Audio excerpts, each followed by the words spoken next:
What's that word? Ja? No. Like the rolling. Huh? The one you always say. Spin or start. Oh, speed. Or... Speed. Speed. Speed. Were you rolling just now when I was doing that? Yeah. Awesome. We're like 10 seconds in.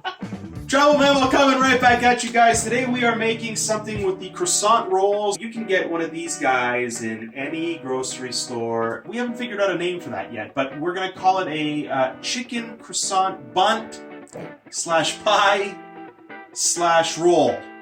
Yeah. First things first, peel. I hate doing this because I always get blasted in the face. Do this. Oh, yes. Now, for me, these guys are like easy croissants, right? As a kid, you'd buy them and you'd kind of roll them out, and it'd be one of these things where, great, I'm gonna just bake them and I'm gonna follow the instructions, and I'm gonna eat them after. And then I got older, and it's like, wait, I can use raspberry jam, I can use strawberry jam, I can fill stuff. It's been a world of wonders, and we're gonna show you one such wonder today. Naturally, these come already pre-cut, right? So you take each portion. The idea is to put the long end, right? So this long end, down this way, right? So this I just have as a marker here. The whole idea is to just kind of put these down like this, right? So it'll be kind of like this and overlap. Same deal with this guy. Down and overlap. And we can get about 8 of these. All of the different parts of the dough not only overlap and they hang a little bit, but they create that perfect circle. And that's key because what we're gonna do next is we're gonna use some chicken, we're gonna use some cheese, and various other condiments like olives and stuff to kind of top this, fold it in, bake.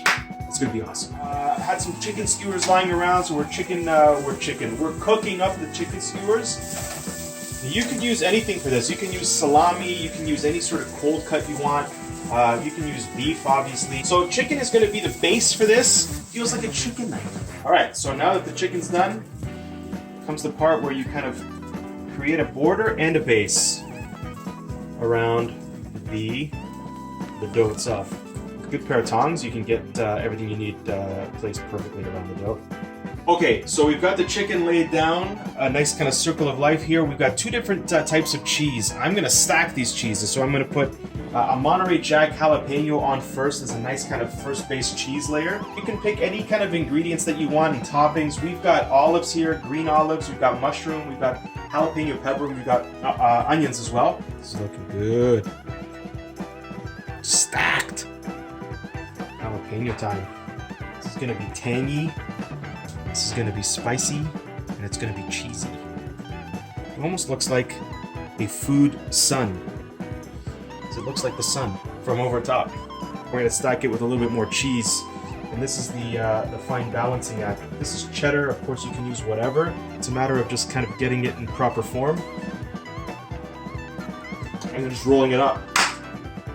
It's a matter now of overlapping each piece like you overlap at the beginning, you overlap now at the end. Here comes the challenge. Here's what I'm going to attempt to do because of the height. Got to go at a diagonal and down. This is like dough Jenga at this point. Down and overlap.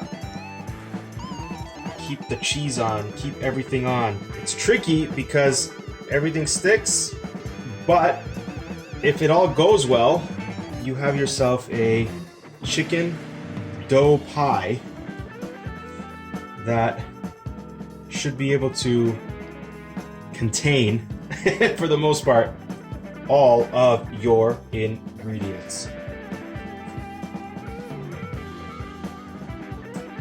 Here's what we got. A beautiful masterpiece, kind of. If I made it, it's kind of. I'm gonna put it on for about 13 minutes, keep an eye on it, see where we are. If I need more, I need more. If I need less, it's already done. Yeah. Okay, so 20 minutes. Can you hear the cheese, kids? What you want is a nice, beautiful golden crunch. Check that cheese up. It's oozing. Transfer it over to the plate. Cut into it. Make some nice sizes. Great for the kids, guys. Great for several peoples. Many, many stomachs. Just one stomach. But the key is it's bite size, right? You cut it up into whatever size you want. Look at that on the inside. Soft, crunchy, full of flavor. That's how you do Pillsbury Croissant Roll chicken bunt. That's what I'm talking about.